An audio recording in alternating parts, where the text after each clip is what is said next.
They say marriage is built on trust, sacrifice, and love. For Daniel and Clara, it started that way. In the beginning, they were inseparable.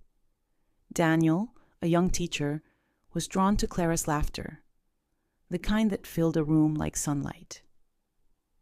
Clara admired Daniel's calm patience, the way he listened when she spoke.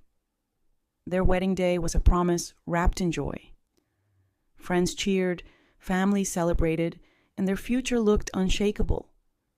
But time has a way of testing even the strongest promises. After a few years, the little things began to change. Daniel would come home late, exhausted, and instead of sharing stories about his day, he would sink into silence. Clara, once full of excitement, felt her voice go unheard. She tried to reach him, tried to spark the same fire they once had, but Daniel seemed distant, his eyes always somewhere else. Wait! Before we continue, if you haven't subscribed, comment and share this story, please do. Arguments began over the smallest things: dirty dishes, unpaid bills, forgotten anniversaries. What used to be playful disagreements turned into sharp words and slammed doors. Love, once their language, was slowly replaced by bitterness. Clara longed for affection, but Daniel buried himself in work. Daniel wanted peace, but Clara needed connection. Neither could bridge the growing gap between them. Nights that once ended with laughter and soft whispers now ended with silence.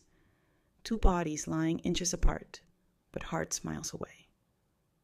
One evening, after yet another argument, Clara whispered through tears, "Do you even love me anymore?" Daniel didn't answer. His silence was louder than any words. Weeks passed. Their home became just a house, cold, heavy, and full of memories that hurt more than they healed. Clara began packing her things, slowly at first, as if hoping he would notice, hoping he would stop her. But Daniel never did.